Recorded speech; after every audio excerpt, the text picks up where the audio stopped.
Hi guys, welcome to learners YouTube channel. Guys, మనకి ఈ year స్టార్టింగ్లోనే మనకి ఆర్ఆర్బీ ఏఎల్పీకి సంబంధించిన నోటిఫికేషన్ అంటూ రావడం జరిగింది. అండ్ స్టార్టింగ్ నోటిఫికేషన్ రిలీజ్ అవ్వగానే మనకి పోస్టులు అనేవి 5,696 పోస్టులు అనేవి రిలీజ్ చేశారనమాట. అండ్ 1 మంత్ బ్యాక్ అనేది మనకి ఇంకో నోటీస్ అంటూ ఇచ్చారు. వేకెన్సీ అనేది రివైజ్ చేస్తూ 5,696 వేకెన్సీస్ని భారీగా పెంచి మనకి 18,799 వేకెన్సీస్ అని పెంచారనమాట. అండ్ బట్ అప్పుడు మనకి జోన్ వైజ్ వేకెన్సీ అనేది ఇవ్వలేదు. సో ఈరోజు మార్నింగే మనకి జోన్ వైజ్ వేకెన్సీ లిస్ట్ అనేది ఇవ్వడం జరిగింది. సో ఇప్పుడు మీకు ఆ పీడిఎఫ్ నేను ఓపెన్ చేసి చూపిస్తున్నాను.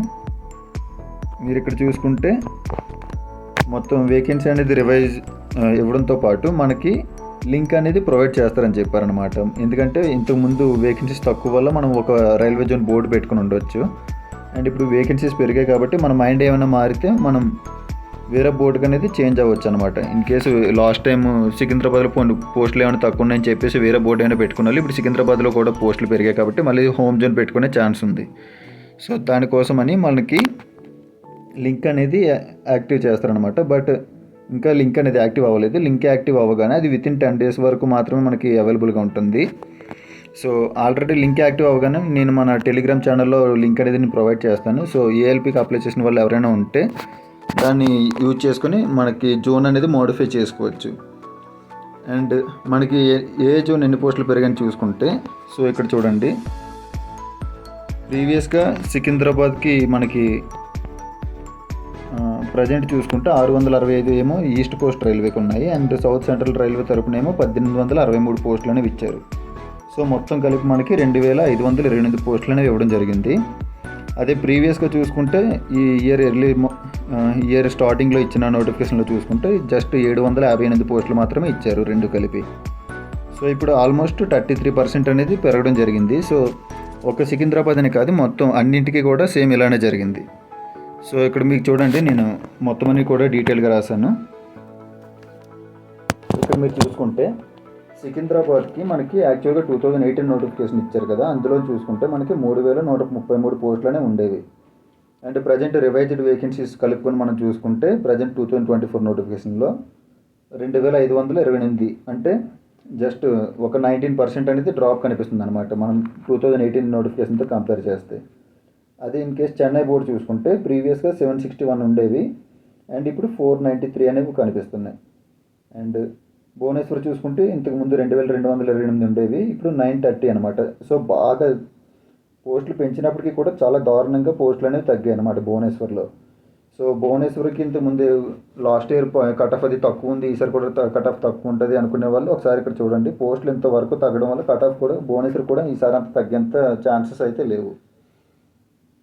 అండ్ అదేవిధంగా బెంగళూరు చూసుకుంటే ప్రీవియస్గా 1,623 పోస్టులు ఉన్నాయి, ప్రజెంట్ 1,576, అంటే జస్ట్ 2.9% మాత్రమే డ్రాప్ అయ్యాయి పోస్టులు అనేవి.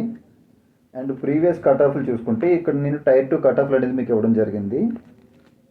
సికింద్రాబాద్ చూసుకుంటే యూఆర్ వాళ్ళకి 55, ఓబీసీ 51, ఎస్సీ 41, ఎస్టీ 42 ఇచ్చారనమాట. అండ్ అదే చెన్నై చూసుకుంటే యూఆర్కి 58, ఓబీసీ 56, ఎస్సీకి 51, ఎస్టీ 51. అదే భువనేశ్వర్ చూసుకుంటే యూఆర్కి 40, ఓబీసీకి 30, ఎస్సీకి 30 అండ్ ఎస్టీకి 25.2 అనమాట. అదే బెంగళూరు చూసుకుంటే యూఆర్కి 42, ఓబీసీకి 39, ఎస్సీకి 31 అండ్ ఎస్టీకి 33. మీరు ఇక్కడ చూడవచ్చు టైర్ 2 మొత్తం ఓవరాల్ కట్ ఆఫ్లు చూసుకుంటే భువనేశ్వర్కి అండ్ బెంగళూరుకి అనేది చాలా తక్కువ కట్ ఆఫ్లు అనేవి ఉన్నాయి. అండ్ చెన్నైకి సికింద్రాబాద్కి అనేది లాస్ట్ టైం కొంచెం కట్ ఆఫ్లు అనేవి ఎక్కువ ఉన్నాయి. అండ్ ఇది just tier 2 qualify cut off అనమాట. అండ్ మనకి మీరు చూసుకుంటే టైర్ 2 తర్వాత ఇంకా మనకి సైకో టెస్ట్ అనేది ఉంటుంది, యాప్టిట్యూడ్ టెస్ట్ అనమాట. దానికి ఇక్కడ నుంచి 1:8 ఆస్పిరెంట్స్ని సెలెక్ట్ చేస్తారు.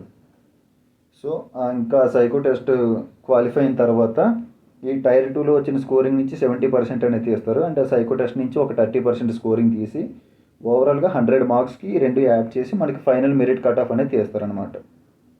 So in case psycho test గురించి ఎవరికైనా తెలియకపోతే మన ఛానల్లో ఆల్రెడీ ప్రీవియస్గా ఒక ఫుల్గా వీడియో చేసి అప్డేట్ చేసాం, దానికోసం ఒకసారి చెక్ చేయండి.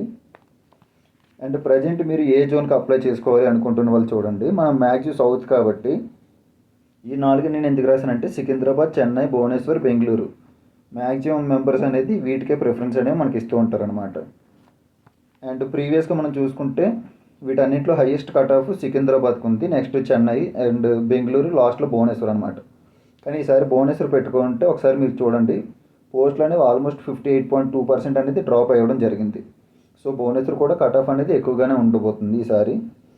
అండ్ నా చాయిస్ ప్రకారం ఈసారి మొత్తం అన్నిటికంటే బెస్ట్ సికింద్రాబాదే మనకు బెటర్ అనమాట.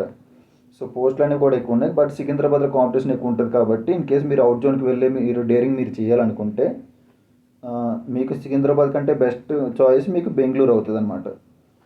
ఎందుకంటే బెంగళూరులో లాస్ట్ టైం కూడా కట్ ఆఫ్లు అనేవి బాగా తక్కువగానే ఉన్నాయి. అండ్ ప్రజెంట్ చూసుకుంటే పోస్టులు కూడా ఆల్మోస్ట్ సేమ్ ఉన్నాయన్నమాట, పెద్ద చేంజ్ ఏమీ లేదు. సో ఇవి నాలుగింట్లో ఆప్షన్స్ ఏమైనా పెట్టుకుందాం అనుకునే వాళ్ళు ఖచ్చితంగా బెంగళూరు అనేది ఫస్ట్ ప్రిఫరెన్స్ ఇచ్చుకోండి. ఇన్ కేసు సికింద్రాబాద్ దాటి మేము వెళ్ళగలమని డేర్ చేసేవాళ్ళు బెంగళూరు పెట్టుకోండి, లేదా మీ సికింద్రాబాద్లోని పోస్టులు బాగానే ఉన్నాయి కాబట్టి సికింద్రాబాద్ ఉంచుకుంటామంటే అలా అయినా పర్లేదు. అండ్ చెన్నై భువనేశ్వర్ మాత్రం మ్యాక్సిమం ఎలిమినేట్ చేయండి, ఎందుకంటే చెన్నై మీరు ఆల్రెడీ చూసినట్టయితే లాస్ట్ టైం కూడా ఆల్మోస్ట్ కట్ ఆఫ్ అనేది ఎక్కువగానే ఉంది అండ్ పోస్టులు కూడా ఈసారి డ్రాప్ అయ్యాయి. Bhubaneswar last time cut off తక్కువ ఉన్నప్పటికీ పోస్టులు అనేది బాగా డ్రాప్ అయిపోయాయి అనమాట. సో కొంచెం కష్టపడి జాబ్ తెచ్చుకోగలం అనుకుంటే సికింద్రాబాద్ ఓకే. సో అవుట్ జోన్కి వెళ్ళి మీరు డేర్ చేయగలరు అనుకుంటే బెంగళూరు పెట్టుకోండి. అండ్ ఇంకో థింగ్ ఏంటంటే, కొంతమంది అన్న నాకు సైట్ ఉంది, మమ్మల్ని ఎగ్జామ్కి అలౌ చేస్తారా లేదా అని అడుగుతున్నారు. సో మీకు సైట్ ఉన్నా సరే మీకు టైర్ 1 అండ్ టైర్ 2 ఎగ్జామ్కి ఎటువంటి ప్రాబ్లం లేదు. బట్ యాప్టిట్యూడ్ టెస్ట్ ఉంది కదా, మీరు in case tier 1 qualify tier 2 qualify అయిన తర్వాత మీరు యాప్టిట్యూడ్ టెస్ట్ అనేది రాయాలన్నమాట. సో ఆ యాప్టిట్యూడ్ టెస్ట్కి మీరు కానీ అసలు మీరు అక్కడికి వెళ్ళాలంటేనే మీరు గవర్నమెంట్ డాక్టర్ చేత మీరు 6/6 విజన్ ఉన్నట్టు ఒక సర్టిఫికేట్ మీద సైన్ చేయించి స్టాంప్ వేయించి పట్టుకెళ్ళాలి. మీరు అలా డాక్యుమెంట్ పట్టుకెళ్తే మాత్రమే మిమ్మల్ని ఎగ్జామ్ సెంటర్లో లోపలికి అలౌ చేస్తారు, లేదంటే అసలు అలౌ చేయరు. ఎందుకంటే మ్యాక్సిమం మీకు సైకో టెస్ట్ అనేది మీకు అక్కడ మీకు స్పెక్ట్స్ కూడా అలౌ చేయరు అనమాట. సో మ్యాక్సిమం చాలామందిని ఇక్కడే ఎలిమినేట్ చేయడానికి ట్రై చేస్తారు, ఎందుకంటే డీవీకి వాళ్ళు జస్ట్ 1:1.2 ఆస్పిరెంట్స్ మాత్రమే సెలెక్ట్ చేస్తారు. సో చాలామందికి విజన్ వల్ల అక్కడ పోతే మళ్ళీ వాళ్ళకి ఇంకొక కొత్త లిస్ట్ అలా తీయాల్సి వస్తుంది. కాబట్టి సో సైకో టెస్ట్కి మీరు వెళ్తున్నప్పుడే మీకు 6/6 ఉన్న వాళ్ళని మాత్రమే ఎంట్రీ చేసుకునేలాగా వాళ్ళు గవర్నమెంట్ డాక్టర్ చేత స్టాంపు సంతకం చేయించిన ఒక డాక్యుమెంట్ అనేది మీకు అడుగుతారనమాట. అండ్ ఇంకా మీకు దీనికి సంబంధించిన కానీ ఏమైనా డౌట్స్ ఉంటే ఆల్రెడీ ఏఎల్పిఐ ఎగ్జామ్ అనేది మేము ప్రీవియస్ లాస్ట్ టైం 2018 నోటిఫికేషన్లో రాయడం జరిగింది. అప్పుడు యాక్చువల్గా నాకు సికింద్రాబాద్ అయినా సరే నేను చెన్నై బోర్డు పెట్టుకున్నాను. అండ్ నేను మొత్తం tier 1 tier 2 and psycho test 3 కూడా క్వాలిఫై అవ్వడం జరిగింది. బట్ డీవీకి అనేది నన్ను పిల్లలేదన్నమాట. డీవీ మెరిట్ లిస్ట్కి వాళ్ళు 67 పాయింట్ సంథింగ్ కట్ ఆఫ్ అనేది రిలీజ్ చేశారు. బట్ నాది ఓవరాల్గా psycho test and tier 2 score రెండు కలుపుకొని జస్ట్ 66.4 వచ్చాయి అనమాట. ఆల్మోస్ట్ ఒక 0.8 ఎంతో తక్కువ వచ్చింది. సో బట్ యాక్చువల్గా వెయిట్ చేశాను, but second third list release చేస్తారని, బట్ ఇంకా అవ్వలేదు. సో డీవీలో వెయిటింగ్ లిస్ట్ ఉన్న వాళ్ళని మాత్రమే పిలిచారు, కొత్తగా ఎడిషనల్ క్యాండిడేట్స్ అనేది పిలలేదన్నమాట. సో దీనివల్ల నాకు మ్యాక్సిమం ఏఎల్పి కోసం మొత్తం అంతా తెలుసు, ప్రొసీజర్ అది ఎలా ఉంటుంది, ఎక్కడెక్కడ ఉంటాయి స్టేజెస్ అని. అండ్ మీరు ఇన్ కేస్ ప్యాటర్న్ చూసుకుంటే మీకు టైర్ 1 అనేది జస్ట్ 75 మార్క్స్కి ఉంటుంది, 1 అవర్ ఎగ్జామ్ అనమాట. 75 క్వశ్చన్స్ ఉంటాయి, 75 మార్క్స్ 75 క్వశ్చన్కి. అండ్ టోటల్ అనేది 60 మినిట్స్ ఉంటుంది. అందులో మ్యాథ్స్ మీకు 20 మార్క్స్కి ఉంటుంది, అండ్ రీజనింగ్ అనేది 25కి ఉంటుంది, జనరల్ సైన్స్ అనేది ఒక 20 మార్క్స్ ఉంటుంది, general awareness and current affairs రెండు కలిపి ఒక 10 మార్క్స్కి ఉంటుంది అనమాట. సో స్టేజ్ 1కి కట్ ఆఫ్ అనేది కొంచెం తక్కువగానే ఉంటుంది, ఎందుకంటే మనకు స్టేజ్ 2కి వెళ్ళడానికి ఒక పోస్ట్కి 15 మందిని తీస్తారనమాట. సో 1:15 ఆస్పిరెంట్స్ని సెలెక్ట్ చేస్తారు టైర్ 1 నుంచి. అదేవిధంగా మీరు టైర్ 2 చూసుకుంటే టైర్ 2లో 2 ఎగ్జామ్స్ ఉంటాయి అన్నమాట. పార్ట్ ఏ పార్ట్ బి మీకు వెంటనే అయిపోతే, పార్ట్ ఏ అనేది జనరల్, ఇప్పుడు మీరు టైర్ 1 ఎలా రాశారో సేమ్ అలానే ఉంటుంది. మ్యాథ్స్ 25 మార్క్స్కి ఉంటుంది, రీజనింగ్ 25 మార్క్స్కి ఉంటుంది, and basic science and engineering, అంటే ఇంజనీరింగ్ అయినా సరే మ్యాక్సిమం మన డే టు డే లైఫ్ ఉంటాయి కదా, అవే క్వశ్చన్స్ ఉంటాయి, అవి ఒక 40 మార్క్స్కి ఉంటాయి. And general awareness and current affairs నుంచి ఒక 10 మార్క్స్కి వస్తాయి అనమాట. టోటల్ 100. ఈ 100కి మనకి టైం లిమిట్ అనేది 90 మినిట్స్ కింద ఇస్తారు. అండ్ ఇది జస్ట్ ఇలా క్లోజ్ అవ్వగానే మనకి సెకండ్ పార్ట్ బి అనేది మనకు ఓపెన్ అయిపోతుంది. పార్ట్ బిలోని మీరు ఏఎల్పి ఎగ్జామ్కి అప్లై చేసినప్పుడు ఏదో ఒక ట్రేడ్ సెలెక్ట్ చేసుకుని ఉంటారు కదా, ఆ ట్రేడ్కి సంబంధించిన ఎగ్జామ్ అనేది జరుగుతుంది అనమాట. అందులో మొత్తం మనకి 75% అనేవి ఇస్తారు. అండ్ 75%కి మనకి 60 మినిట్స్ అనేది టైం లిమిట్ ఉంటుంది. అండ్ ఇందులో అనేది మనకి మెరిట్ ఏమి ఉండదు, జస్ట్ క్వాలిఫై నేచర్ అనమాట. జస్ట్ 35% మార్క్స్ వస్తే చాలు. 75లో 35% అంటే జస్ట్ 26.5 మార్క్స్ వస్తే చాలు. అండ్ ఈ 26.5 కూడా మనకి నార్మలైజేషన్ కలుపుకొని వస్తే చాలు అనమాట. సో మ్యాక్సిమం పార్ట్ బి అనేది ఎవరు డిస్క్వాలిఫై అనేది అవ్వరు. అండ్ మ్యాక్సిమం టైర్ 1 అయిన వాళ్ళందరూ టైర్ 2కి మ్యాక్సిమం చాలామంది వరకు క్వాలిఫై అవుతారు. ఎందుకంటే టైర్ 1లో మనకి ఒక పోస్ట్కి 15 మంది సెలెక్ట్ అయితే, అందులో టైర్ 2 ఎగ్జామ్ రాయడానికి ఒక ఇద్దరు లీవ్ చూసుకున్న ఒక 13 మంది వస్తారు. అందులో మనకి 8 మందిని సెలెక్ట్ చేస్తారనమాట సైకో టెస్ట్కి. అండ్ నెక్స్ట్ సైకో టెస్ట్ అయిపోయిన తర్వాత మనకి నేను చెప్పాను కదా ఆల్రెడీ, టైర్ 2 నుంచి 70% తీస్తారు. అండ్ సైకో టెస్ట్ నుంచి 30% స్కోరింగ్ అనేది తీసి మనకి ఫైనల్కి డీవీకి పంపిస్తారు అనమాట. అండ్ ఆ డీవీలో కూడా మొత్తం అందరికీ డాక్యుమెంట్ వెరిఫికేషన్ మెడికల్ అయిపోయిన తర్వాత మనకి ఒక లిస్ట్ అనేది రిలీజ్ చేస్తారు. అందులోని వెయిటింగ్లో పెడతారనమాట ఆస్పిరెంట్స్ని. ఇప్పుడు మనకి ఇన్ కేసు ఎస్ఎస్సి జీడీలు అవి మీరు చూసుకుంటే జస్ట్ ఒక నోటిఫికేషన్ ఒకసారి లిస్ట్ ఇచ్చిన తర్వాత ఇంకా అందులో వెయిటింగ్ లిస్ట్ అనేది ఏమి ఉండదన్నమాట.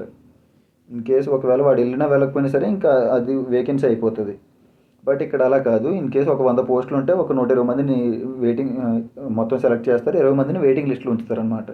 ఇన్ కేసు ఆ 100 మందిలో వెళ్ళి ఎవరైనా జాయిన్ అవ్వకపోతే, ఇన్ కేసు ఒక 95 మంది జాయిన్ అయ్యారు అనుకోండి, సో 95 ప్లస్ నెక్స్ట్ 101 నుంచి 105 వరకు ఉన్న మెంబర్స్ని పిలుస్తారనమాట. సో వాళ్ళు వెళ్తారు. నెక్స్ట్ ఇన్ కేసు ఒక 1 ఇయర్ తర్వాత కానీ అందులో ఎవరైనా మానేశారనుకోండి, సో ఏదైనా రీజన్ వల్ల వాళ్ళు మానేసిన సంథింగ్ ఏదైనా అయ్యి వాళ్ళు డిస్క్వాలిఫై అయినా సరే వాళ్ళ ప్లేస్లో ఈ వెయిటింగ్ లిస్ట్లో ఉన్న వాళ్ళని మళ్ళీ పిలుస్తారనమాట. యాక్చువల్గా 2018 నోటిఫికేషన్ అయింది కదా, సో 2018 నోటిఫికేషన్లో అయిన వాళ్ళని, సెలెక్ట్ అయిన వాళ్ళని, వెయిటింగ్ లిస్ట్లో ఉన్న వాళ్ళని ఆల్మోస్ట్ లాస్ట్ ఇయర్ వరకు కూడా పిలుస్తున్నారనమాట. యాక్చువల్గా స్టార్టింగ్ చెన్నై బోర్డు కదా నేను రాసింది, చెన్నైలోని యూఆర్ కాదు ఓబీసీ వాళ్ళకి 70 మార్క్స్ ఉన్న వాళ్ళకి స్టార్టింగ్ డైరెక్ట్గా జాబ్లో తీసుకున్నారనమాట. 67.1 ఉన్న వాళ్ళని డీవీకి పిలిచారు. అండ్ మనకి 70 అబవ్ వచ్చిన వాళ్ళని మాత్రమే డైరెక్ట్గా జాబ్ ఇచ్చారనమాట. మిగతా వాళ్ళందరూ మెరిట్ లిస్ట్లో ఉన్నారు, అంటే వెయిటింగ్ లిస్ట్లో. సో వాళ్ళని అలాగా వాళ్ళు మానేసే కొద్దీ వీళ్ళని ఒక్కొక్కరిని పిలుస్తూ లాస్ట్కి 67.3 వచ్చిన వాళ్ళకి కూడా జాబ్ వచ్చిందనమాట.